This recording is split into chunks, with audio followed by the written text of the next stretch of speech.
2009 Toyota Sienna, problemas con DTC, P0354, Ignition Coil D, Primary Secondary Circuit, bobina D, es la ABCD, la número 4, problema entre secundario y primario. Entonces vamos a verificar con el osciloscopio 3 canales, pinza perimétrica para ver el consumo de amperaje de todas las bobinas y la inducción entre circuito primario y secundario, IGF y IGT.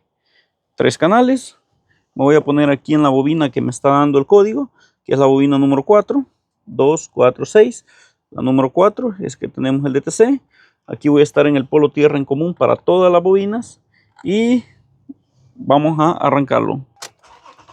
Listo, tenemos la luz de check-in encendida. Aquí tenemos un ciclo del IGT en azul y aquí está el problema. Miren cómo se está haciendo este. Si comparamos el IGF entre estos en buen estado, miren cómo se está deformando este.